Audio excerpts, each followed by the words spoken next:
I like Guy's method of moving to a place to surround yourself with details and flavorings. I'm actually just up here doing research for a space novel. Jeff Smith, on the other hand, writes about weird childlike fantasy creatures, and he just moved to California. Perfect. Jeff Smith is the creator of a delightful new comic book series called Bone. Jeff's background in commercial animation gives the artwork in Bone a fluid, dynamic energy that seamlessly moves the action forward. His characters bend, bounce, flap, stretch, and drop off cliffs. But what's most refreshing about Bone is the deadly danger without gratuitous violence, lust without graphic sex, and a classic adventure epic with no cliches. If you're wondering why you've never heard of Jeff, Bone is his first comic, and he's publishing it independently. Also, I have sources you don't. My friends in Control tell me so far Bone can only be found at comic book shops that make the effort to seek out and champion exciting new projects. But get a pen, and I'll tell you how to order from Jeff directly. Then you'll be as enthused over Bone as other creators are.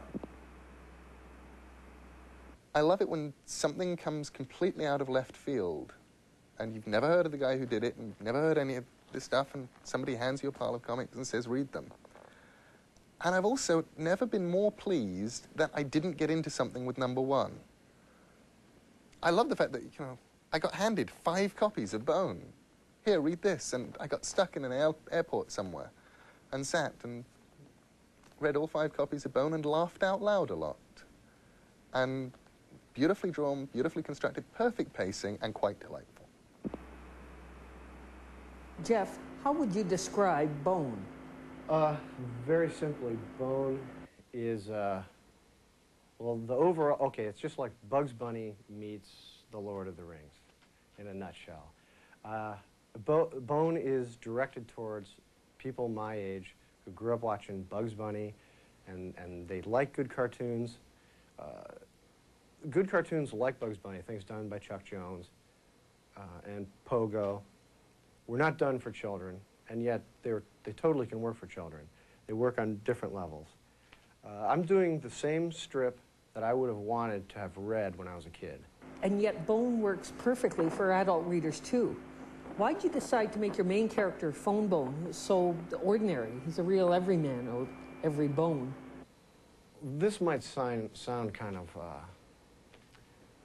psychological or something, and I don't mean it to be, because I don't think this out that carefully.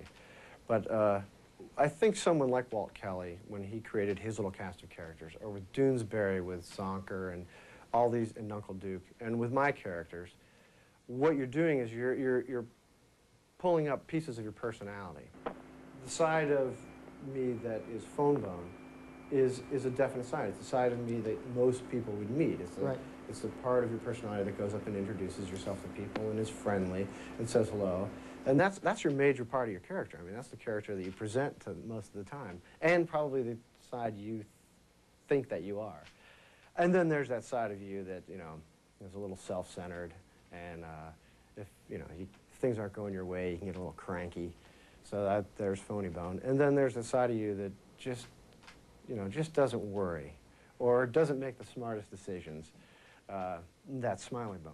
So in answering your question, I think it's sort of like it's a part of my personality, and it's the one I like. And also Phone Bone, who is this straight character, is the one I made up earliest. I probably came up with Phone Bone when I was in kindergarten. And so he's just my favorite one, so so I gotta have him. You've mentioned Walt Kelly's comic strip, Pogo, a couple of times, and in the Bonafides, the letter page at the back of Bone, a lot of readers mention Kelly. How big an influence did Pogo have on Bone? You can't overestimate the influence it had on me. I discovered Kelly early, probably when I was in the 4th grade. I have some memory of someone bringing in Prehysterical Pogo. It was one of the compilations of his newspaper strip. And just being in love. I mean, it was fantastic. The artwork was so complete, and the conversations between the characters is probably the most amazing part of Pogo. When these characters talk to each other, they start screaming and yelling, and they make exactly the same kinds of noises and rhythms that everybody makes when they're having a conversation. It's completely believable that these characters are talking to each other. I never got over Kelly. I still love Pogo, And I never collected comic books, but I collected Pogo books. And I'm very happy to say I have nearly all of the original Pogo books. And I just can't say enough about him. He's the best. Okay, getting back to your books, the first issue of Bone opens with your three characters already kicked out of their hometown, Boneville, and they're wandering in the boonies, or the bonies, lost in the desert. Why did you start the story in the middle of their adventure? If I start, two things. If I started in Boneville, then there'd be too much emphasis on Boneville, and there'd always be this expectation to go back right away, because you'd think the comic book was about Boneville. And that might take away too much emphasis from the Valley, which is the story I want to really tell. These characters are getting involved in the lives of the Valley people. The other factor was it's just a great writing trick to start in the middle of the action. The Odyssey starts that way. It starts 10 years after, Odysseus left Troy, as a hero, and he's trapped on Circe's island. So, and then later on throughout the Odyssey, you find out what happened to him. And George Lucas uses that. I mean, Indiana Jones just, boom, starts right in the middle of the action. So I just find that to be a really cool way to tell a story. So that's why I started the story the way I did. Then in issue 2, Phone, who's a bone, meets Thorn, who's a valley girl, as it were. Why did you want to have them linked sexually in the story? I just think cartoon characters speak to us faster and deeper. I mean, one of the reasons I think Mouse is such a phenomenal book is that when you see movie footage of the Holocaust or hear about it, it's so horrifying.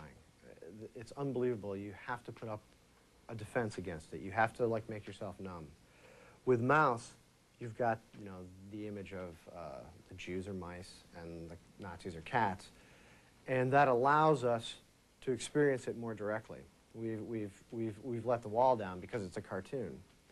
At the same time, not only have we let our wall down, but I believe that these little images, in fact, it was Art Spiegelman who said this, that cartooning art are these little bursts of words and picture bursts, and they just go right into your id, just right in. You don't even get a chance to think about it. They go right in.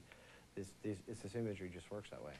So that's the reason I started using cartoon characters. So when I go ahead and use them in a tantalizing sexual situation, never an actual sexual situation, I've already made the decision to use the cartoon characters. And what I'm telling is not sex. I'm not talking about sex. No. I'm talking about when you were 15 and you thought about sex a lot. Yet everything was magical. You didn't know what a girl looked like without her clothes on. And you just really wanted to know a lot. I mean, it was consuming. And I found that to be a perfect type of sexual innuendo. That sexual innuendo is almost too strong of a word, because I wanted to play with the romantic things between men and female, and yet I have a human girl and a cartoon guy. So doing it on that innocent level was just the right place to play it. Nancy, punch up the address. That innocence that Jeff mentions is the key. At a time when most comic creators equate being funnier with being more outrageous, offensive, and cynical, Bone is refreshingly innocent without being naive. Our third creator, like Guy Kay, works in a traditional genre, in this case science fiction. Like Jeff Smith, she's appeared from nowhere, or so it appears.